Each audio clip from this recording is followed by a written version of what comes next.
Eat That Frog by Tracy. The first rule of frog eating is this. If you have to eat 2 frogs, eat the ugliest one first. This is another way of saying that if you have 2 important tasks before you, start with the biggest, hardest, and most important task first. Discipline yourself to begin immediately and then to persist until the task is complete before you go on to something else. The second rule of frog eating is this. If you have to eat a live frog at all, it doesn't pay to sit and look at it for very long. You must develop the routine of eating your frog before you do anything else and without taking too much time to think about it. Failure to execute is one of the biggest problems in organizations today. Many people confuse activity with accomplishment. You are designed mentally and emotionally in such a way that task completion gives you a positive feeling. It makes you happy. It makes you feel like a winner. Here is one of the most important of the so-called secrets of success. You can actually develop a positive addiction to endorphins and to the feeling of enhanced clarity, confidence, and competence that they trigger. Practice is the key to mastering any skill. You need 3 key qualities to develop the habits of focus and concentration, which are all learnable. They are decision, discipline, and determination. See yourself as the kind of person who gets important jobs done quickly and well on a consistent basis. Your mental picture of yourself has a powerful effect on your behavior. Visualize yourself as the person you intend to be in future. Your self-image, the way you see yourself on the inside, largely determines your performance on the outside. Clarity, perhaps, is the most important concept in personal productivity. Here is a great rule for success. Think on paper. Step 1. Decide exactly what you want. Either decide for yourself or sit down with your boss and discuss your goals and objectives until you are crystal clear about what is expected of you and in what order of priority. It is amazing how many people are working away day after day on low-value tasks because they have not had this critical discussion with their managers. One of the very worst uses of time is to do something very well that need not be done at all. Step 2. Write it down. Step 3. Set a deadline on your goal. Set sub-deadlines if necessary. Step 4. Make a list of everything you can think of that you are going to have to do to achieve your goal. Step 5. Organize the list into a plan. Decide what has to be done before something else and what needs to be done afterward. You'll be amazed at how much easier it is to achieve your goal when you break it down into individual tasks. Step 6. Take action on your plan immediately. Step 7. Resolve to do something every single day that moves you toward your goal. Goals are the fuel in the furnace of achievement. The bigger your goals and the clearer they are, the more excited you become about achieving them. The more you think about your goals, the greater becomes your inner drive and your desire to accomplish them. Think about your goals and review them daily. Planning is bringing the future into the present so that you can do something about it now. One of your top goals at work should be to get the highest possible return on your investment of your mental, emotional, and physical energy. The good news is that every minute spent in planning saves as many as 10 minutes in execution. Always work from a list. When something new comes up, add it to the list before you do it. When you make your list the night before, your subconscious mind will work on your list all night long while you sleep. One of the most important rules of personal effectiveness is the 10-90 rule. This rule says that the first 10% of time that you spend planning and organizing your work before you begin will save you as much as 90% of the time in getting the job done once you get started. Often, a single task can be worth more than all the other 9 items put together. This task is invariably the frog that you should eat first. The most valuable tasks you can do each day are often the hardest and most complex, but the payoff and rewards for completing these tasks efficiently can be tremendous. Rule: resist the temptation to clear up small things first. Remember, whatever you choose to do over and over eventually becomes a habit that is hard to break. The hardest part of any important task is getting started on it in the first place. The potential consequences of any task or activity are the key determinants of how important a task really is to you and to your company. This way of evaluating the significance of a task is how you determine what your next frog really is.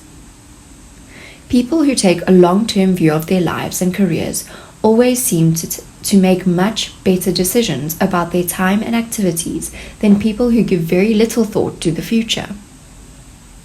Rule: long-term thinking improves short-term decision-making. Rule: future intent influences and often determines present actions.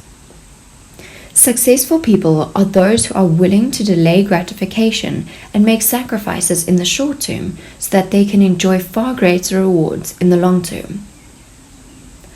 Motivation requires motive. The greater the potential positive impact that an action or behavior of yours can have on your life once you define it clearly, the more motivated you will be to overcome procrastination and get it done quickly. The time is going to pass anyway. The only question is how you use it and where you are going to end up at the end of the weeks and months that pass. The law of forced efficiency says, there is never enough time to do everything, but there is always enough time to do the most important thing. What this means is that you'll never be caught up. Get that wishful idea out of your mind. All you can hope for is to be on top of your most important responsibilities. The others will just have to wait. However much time you think a task will take, add another 20% or more as insurance. What can you and only you do that, if done well, can make a real difference? This is something that only you can do. If you don't do it, it won't be done by someone else. But if you do it and you do it well, it can really make a difference to your life and your career. Since you must procrastinate anyway, decide today to procrastinate on low-value activities. Rule: you can get your time and your life under control only to the degree to which you discontinue lower-value activities. Say no to anything that is not a high-value use of your time and your life. Say it early and say it often. Remember that you have no spare time.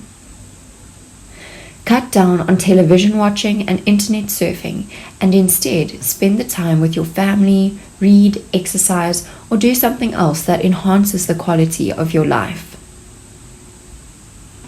Why am I on the payroll?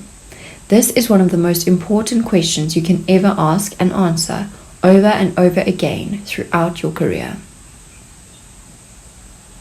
Whatever you do, you must have certain essential skills for you to do your job in an excellent fashion.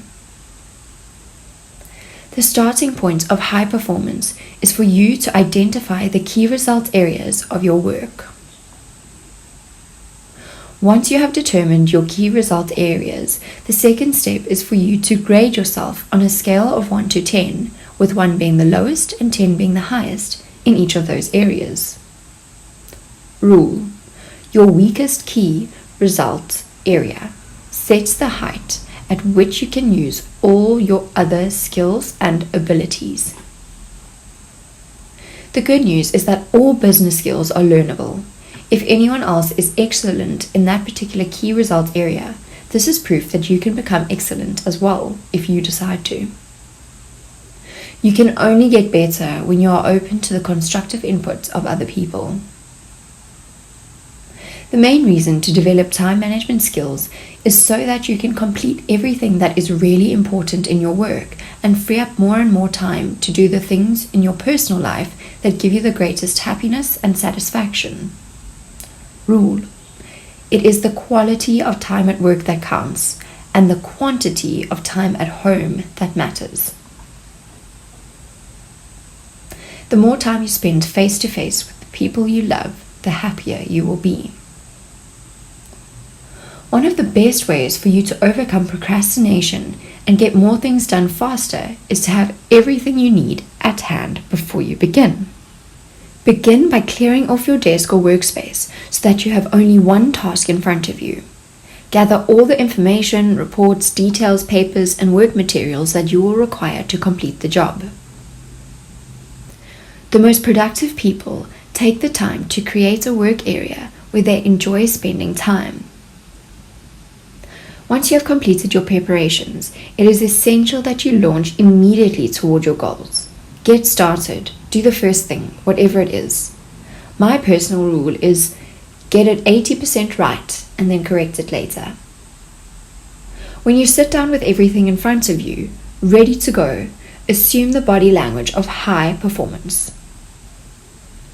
Your job is to go as far as you can see. You will then be able to see far enough to go further. To accomplish a great task, you must step out in faith and have complete confidence that your next step will soon become clear to you. Remember this wonderful advice: leap and the net will appear. Upgrading your skills is one of the most important personal productivity principles of all. A major reason for procrastination is the feeling of inadequacy, a lack of confidence, or an inability in a key area of a task. Personal and professional improvement is one of the best time savers there is. Rule: continuous learning is the minimum requirement for success in any field. First, read in your field for at least 1 hour every day. Second, take every course and seminar available on the key skills that can help you. Dedicate yourself to becoming one of the most knowledgeable and competent people in your field. Third, listen to audio programs in your car. The more you learn, the more you can learn. In virtually every task, large or small, a single factor sets the speed at which you achieve the goal or complete the job.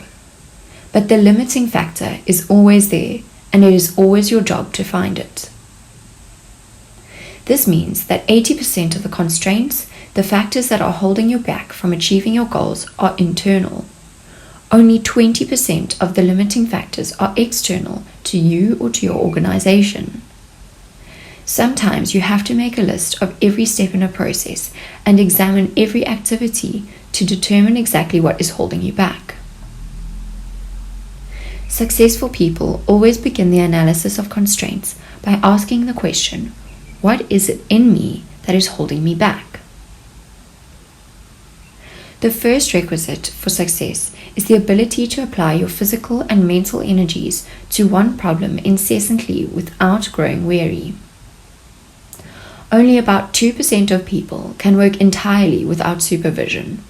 We call these people leaders. This is the kind of person you are meant to be and that you can be if you decide to be. See yourself as a role model. Raise the bar on yourself. The standards you set for your own work and behavior should be higher than anyone else could set for you. Make a game of starting a little earlier, working a little harder, and staying a little later. Always look for ways to go the extra mile, to do more than you are paid for.